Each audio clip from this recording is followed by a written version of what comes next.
गरीब भाई की कुंवारी और शादीशुदा बहन। हर तरफ शहनाई की धूम थी, मगर उस गरीब भाई की आंखों में आंसू भरे थे। बहन की विदाई जो थी। लक्ष्मी, तैयार हो गई तू?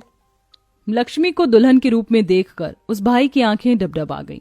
लक्ष्मी ने भराए स्वर से पूछा, भैया बताओगे नहीं कैसी लग रही है आपकी बहन? एकदम जूही की कली सी लग रही है। ए लक्ष्मी, तू खुश तो है ना? लक्ष्मी रोते हुए नरेश के गले लग गई। भैया। इतने में कादम्बरी देवी अपने बेटे की बारात लेके आती है। नरेश एक पुराने से कपड़े में हाथ जोड़कर सर झुकाए लड़के वालों के स्वागत में खड़ा था। ये सब कुछ दुल्हन बनी मंडप में बैठी लक्ष्मी और आशा दोनों देख रही थीं। माँ जी, ये दहेज के 3 लाख रुपए। 3 लाख रुपए देखकर लालच के मारे दहेज लोभी कादम्बरी के मुंह से लार टपक आई।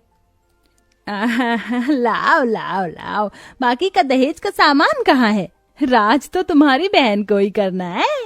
दहेज का सामान गाड़ी में लदवा दिया है। नरेश की मां का निधन आशा को जन्म देने के वक्त हो गया। पिता का साया तो पहले ही उठ चुका था। ऐसे में जाते हुए नरेश की मां उसे दोनों बहनों का कन्यादान करने का वादा लेके गई थी, जिसमें नरेश का बचपन कहीं खो गया और उसने दोनों बहनों के प्रति अपनी जिंदगी न्योछावर कर दी और रेड़ी पटरी खींच खींच कर पाई पाई जोड़कर आज एक बहन की शादी कर दी।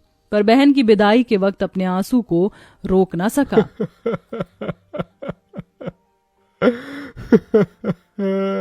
अपने गरीब भाई को इस तरह से रोता देखकर लक्ष्मी वही गीत गुनगुनाने लगी जो बचपन से वो गाते आ रही थी। भैया तेरे अंगना की मैं हूँ वो चिड़िया रे, रात भर बसेरा है, सुबह उड़ जाना है। बाबुल का ये घर बहना कुछ दिन का ठिकाना है। बाबुल का ये घर बहना कुछ दिन का ठिकाना है।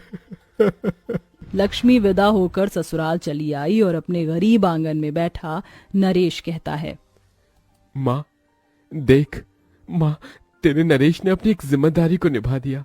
माँ बहुत अच्छे घर द्वार में गई है लक्ष्मी, वहां वो बहुत सुखी रहेगी। उसके ससुराल वाले उसे बहुत खुश रखेंगे। पर असल में सीधे साधे गरीब नरेश को कहाँ पता था कि वो दहेज के लोभियों के हाथों लूटा गया था। जहाँ ससुराल पहुंचते कादम्बरी दहेज के सामान में कमी निकालने लगी। राम राम राम, जाने किन्हीं भिखारियों से रिश्ता जोड़ लिया मैंने, दहेज के नाम पर ठग लिया।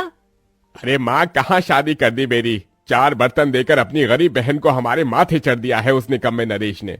अपने भाई के लिए ससुराल वालों की ऐसे तानों भरी बातें लक्ष्मी से सुनी नहीं गई। उसकी आंखों से झरझर आंसू गिरने लगे। जी ऐसा मत कहिए, मेरी शादी के लिए भैया ने बहुत किया है। आप लोगों ने जो जो मांगा था मेरे गरीब भाई ने सब दिया तो है, दहेज की रकम से लेकर घर का सामान तक। लक्ष्मी को जवाब देता देख सुधीर उसके बाल पकड़ लेता है। साली कामिनी बड़ी सगी बनती है, नहीं सुना जाता तो अपने भाई के घर चली जा। सुधीर ने लक्ष्मी के बाल झटक दिए, वो जमीन पर गिर गई। दिन बीतने लगे। एक रोज आशा हाथ में रिपोर्ट कार्ड लिए घर आई।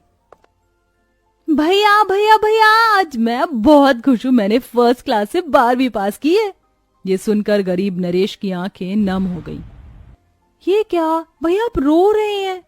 अरे पगली, ये तो खुशी के आंसू हैं। अब सोचता हूँ तेरे भी हाथ पीले कर दूं। लेकिन भैया मैं अभी आगे कॉलेज पढ़ना चाहती हूँ। बस इतनी सी बात? तू पढ़, क्योंकि जितना पद बढ़ेगा उतना ही तेरे गरीब भाई का पद बढ़ेगा। लेकिन भैया अभी तो दीदी की शादी का कर्ज नहीं चुका। देख बहन, मैं दिन रात भी मेहनत करूंगा, तू बस पढ़। बेचारे गरीब नरेश का बाल बाल लक्ष्मी की शादी के कर्ज में पहले ही डूबा हुआ था, मगर वो आशा की पढ़ाई करवाता है और दिन रात मेहनत करता है। जहां दिन भर वह तपती धूप में रिक्शा चलाता तो शाम को अनाज की बोरी उतारता और कोयले की खान में भी खटता है। 50, 100, 150, 200, 250।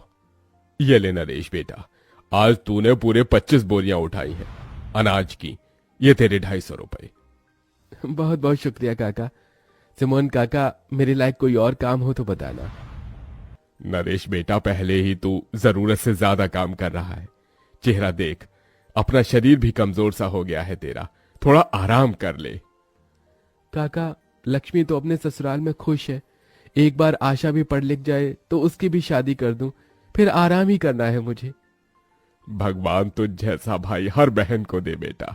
तेरे बचपन से देखता आ रहा हूं, तुझे बहुत कष्ट उठाने पड़े हैं। तूने अपनी दोनों बहनों के लिए बहुत कुछ किया है बेटा। पैसे लेके नरेश घर आ जाता है। वहीं कॉलेज जाते हुए नकुल और अमित नाम के दो लड़के बाइक पर सवार आशा को छेड़ने लगते हैं।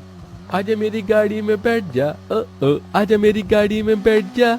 अरे ओ मेरी बेबी डॉल, क्यों अपने दूध जैसे गोरे बदन को धूप में जला रही हो? आओ, हम भी कॉलेज ही जा रहे हैं, तुम्हें भी छोड़ देंगे।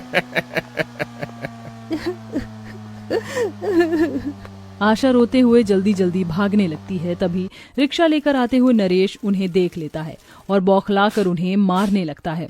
मेरी बहन को छेड़ेगा? हिम्मत कैसे हुई तेरी? तभी हेमलता वहां आ जाती है। हे राम, कितनी बुरी तरह मारा मेरे बेटे को। मैं कहती हूँ छोड़ मेरे बेटे को। अरे इस तरह से जवान बहन को खुले में छोड़ता ही क्यों है? कैसा भाई है तू? इसकी उम्र की लड़की ससुराल चली गई और तू अपनी कुंवारी बहन को कॉलेज पढ़ा रहा है। अरे क्या ये कलेक्टर बन जाएगी? हाँ, देख लिया, एक दिन कुंवारी बहन तुझे कहीं का नहीं छोड़ेगी। अरे मुंह काला कर देगी तेरा। हेमलता की कही गई बातें उस गरीब भाई के मन में छुरे की तरह चल जाती हैं। भैया चलिए यहाँ से। फिर जैसे ही नरेश आशा को लेकर घर आता है तो वहां उसकी शादीशुदा बहन लक्ष्मी बुरे भेष में दरवाजे पर बैठी होती है। उसके बाल नोचे हुए होते हैं और शरीर पर गहरे घाव लगे होते हैं। अपनी बहन को इस हालत में देखकर नरेश का दिल निकल आता है।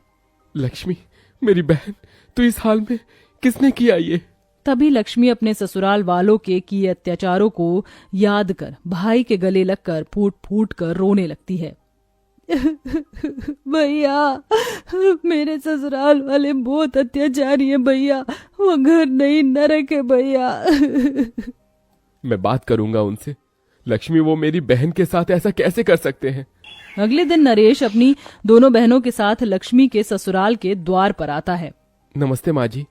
तभी कादम्बरी अकड़ती हुई बोलती है, ओह, आ गया बहन का मसीहा बनकर। ऐसी भी क्या गलती हुई मेरी बहन से जो आप लोगों ने इसे घर से निकाल दिया? शादीशुदा बहन भाई के घर नहीं, अपने ससुराल में रहती है। सही कहा साले साहब, पर अगर तुम चाहते हो शादीशुदा बहन ससुराल आ जाए तो फिर मुझे एक बढ़िया सी महंगी गाड़ी दे दो, फिर देखना तुम्हारी बहन को घुमाऊंगा फिराऊंगा। जीजा जी, मैं गरीब, गाड़ी कहाँ से खरीद कर लाऊंगा? पता था तेरी औकात नहीं। एक रास्ता और है, अपनी कुंवारी बहन को यहाँ छोड़ जाइयो मेरे पास। तेरी शादीशुदा बहन भी खुश और कुंवारी भी। ये सुनकर गरीब नरेश बौखला कर सुधीर का गिरेबान पकड़ लेता है। अगर तू मेरी बहन का सुहाग नहीं होता तो मैं तेरी जान ले लेता। नरेश अपनी कुंवारी और शादीशुदा दोनों बहनों को लेकर घर चला आता है। अब लोग भी तरह तरह की बातें बनाने लगते हैं और नरेश को भाई होने के लिए भी धिक्कारते हैं। लोगों की ताने भरी बातें सुनकर उस गरीब भाई का मन चीख चीख कर रोता है। तभी एक दिन काम खत्म करके घर लौटते वक्त नरेश देखता है कि भीड़ के अंदर सुधीर बेहोश पड़ा होता है और उसके शरीर से खून बहे जा रहा था। ये तो सुधीर है, मुझे इसे अस्पताल लेकर जाना होगा। थोड़ी देर में कादम्बरी और नरेश की दोनों बहन भी अस्पताल आ जाती हैं। सुधीर की जान बच जाती है। भैया कैसे है वो? कहाँ है वो? मुझे उनसे मिलना है, मुझे उनके पास लेके चलिए। नरेश अपनी दोनों बहनों को लेकर अंदर आता है। तभी सुधीर नजर झुका लेता है। लक्ष्मी, मुझे माफ कर दो, मैं तुम्हारा गुनहगार हूँ। लक्ष्मी, मैंने तुम पर जुल्म किया। भैया, मैं धिक्कारता हूँ खुद को। मैंने आपकी बहन के साथ इतना बुरा किया, फिर भी आपने मेरी जान बचाई। कसूरवार तो मैं भी हूँ नरेश, माफ कर दे मुझे बेटा। बहू चल अपने घर चल। अपनी बहन का घर बसते देख उस गरीब भाई की आंखें भीग गईं। जा लक्ष्मी, अपने घर जा, खुश रह बहन। तेरी खुशी में तेरा गरीब भाई खुश है। अपना घर बसा, जा बहन जा। लक्ष्मी अपने ससुराल लौट आती है। वहीं दिन रात खुद को मेहनत में झोंककर आशा जिला कलेक्टर बन जाती है, जिससे कि लोगों का मुंह हमेशा हमेशा के लिए बंद हो जाता है। गरीब नरेश एक पिता की तरह अपनी बहनों के लिए भाई का फर्ज निभाता है।